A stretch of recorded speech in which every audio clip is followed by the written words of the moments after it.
Hello, my name is Sunny Ramirez, and this is my recreation of my American life.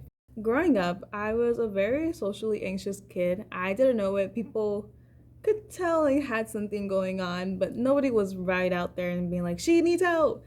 So because of this, my relatives and me never really formed a actual realistic solid bond. It was mostly just me being a people pleaser and being like, yes, ma'am, yes, sir, yes, okay, I got it, yes, no problem, okay, okay.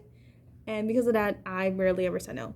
It's people pleasing tendencies mixed in with a lot of my childhood trauma just clicking together. So, because of this, once again, never formed an actual proper bond with any of my relatives. Now, my aunt and me, we were never really that close. She was very friendly, she was very outgoing, very bold, very extroverted, complete opposite of me.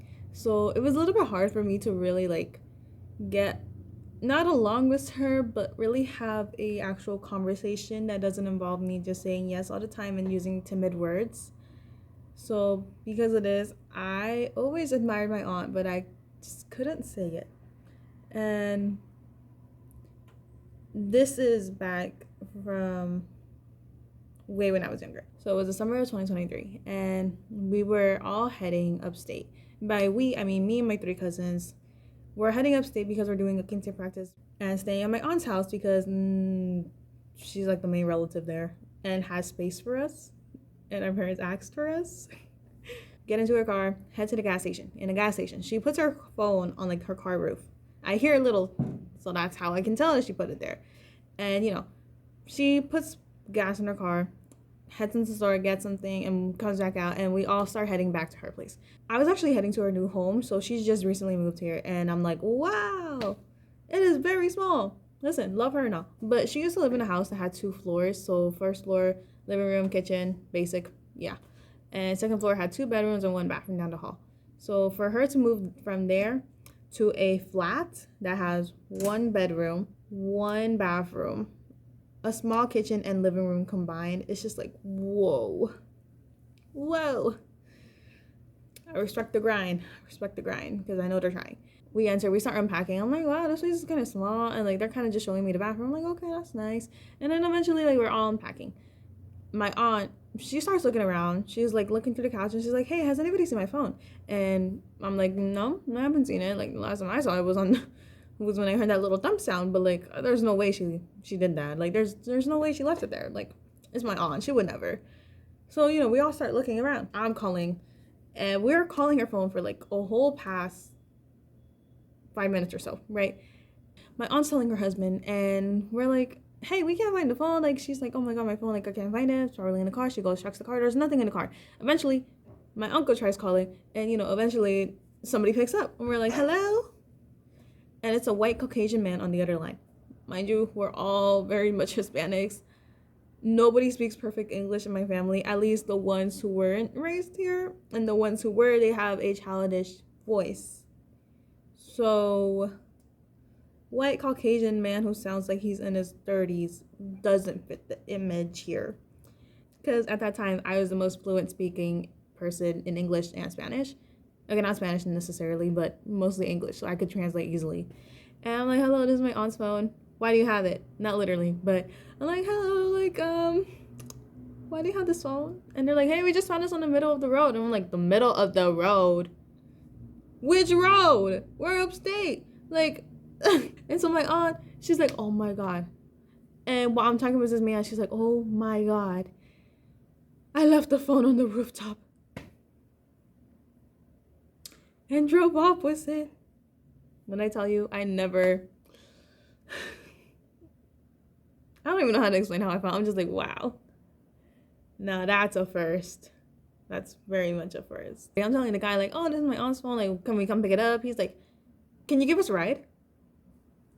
Us? Who? We? Me? And I'm telling my aunt and uncle, and they're like, oh, right, for the phone. Like, I mean, we'll get the phone back at least, but like, hello, we're upstate. I watch a lot of true crime podcasts, a lot of horror stuff. So I'm like, in my mind, the worst scenarios are happening in here. They're conjuring here. And I'm just like, y'all are funny. I'm not doing that. Y'all have fun. Y'all can go, but I'm staying home. Matter of fact, I'm tied to this couch. I'm not leaving. You're nuts. I find the location on the map. So I'm talking with the guy. I'm like, landscapes. Like, I'm like, give me the details right now, sir. Like, give me the details so I can come find you. And by me, I mean my aunt and uncle, because I'm not going. I eventually find the location. I'm like, okay, this is what I'm finding, like this here. And they're like, great, let's go. What? They're like, yeah, let's go. I'm like, oh, me? 17-year-old me? You're funny. I'm telling my dad. And, my dad, very strict about me. He does not play. So, because it is, like, my aunt and uncle, they're like, yeah, no, let's go. And so, like, we ended up getting into the car after my cousin tried to offer me a knife to take. And my aunt and uncle laughed it off saying no. I was ready to snatch that knife. And so, we're still on the call with this man. So, I'm just on mute, I'm sure. We started driving to the area. It's like a good 10, 15-minute drive or something. I don't know. We get there, we start pulling up, and I'm like, okay, I'm gonna sit in the back. So I sit in the back, like in the back. It's a minivan, so 2 front, 3 middle, and then the back. So I'm in the back, and I moved there mostly because I have a plan in my mind. I'm like, okay, the stranger tries to attack me, I'm gonna headlock right in front of me. Whoever it is, I'm coming for you, because I'm in survival mode. I am not playing around about my safety. But that's my mental plan. But then my aunt ends up moving to the back with me, and I'm like, realistically, I'm 17 years old and just high off of true crime right now. I'm just like, I'm gonna die. Like, oh my god, no. Like, let me call my dad, because my dad's her older brother too. So it's like, you're gonna get in trouble if I snitch right now, and I'm gonna be safe, but you're gonna be in trouble. I will not be. Good luck. So yeah, I ended up going with them, and they get the phone. We give the ride to the guy and his girlfriend, I believe. It's like, okay, we're not dying, we're not dead exactly, not necessarily, and they ended up having like a little heart to heart, and they were like, oh yeah, we do this route every day, and it's just like, it's hard because we don't have a car. I'm like, sir, this is upstate. If you don't have a car, what are you doing?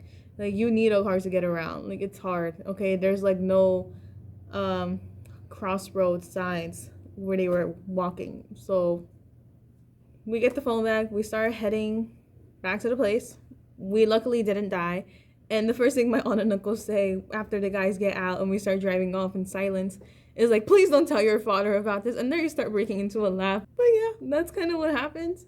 We stopped at a gas station. He left me and my aunt in the car. We're both back in the middle seat, so not in the back, but in the middle.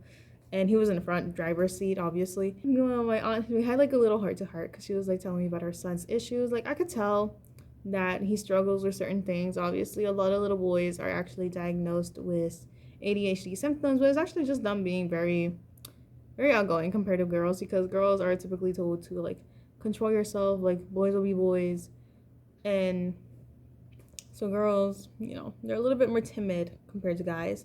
And because of this, my aunt has a son who's actually a very, very, very, very spoiled brat, if I'm being honest. And I could go on about this kid forever, but he's still a kid in the end, and like, he still has potential to grow, but I am getting worried about it.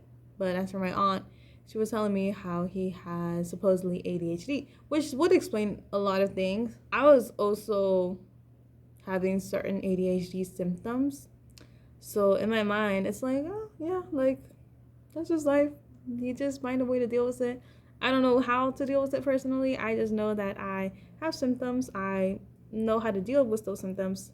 So it's not as bad for me compared to probably how a little kid deals with it. I was a little bit educated on ADHD, just for funsies, I guess. Let me just Google this term. And like, my friends would joke around like, oh, we have ADHD, like I have ADHD. Hold up, because why are we all way too similar here? So like, yeah, and that's how I found out I had ADHD symptoms. But I'm not saying I have ADHD.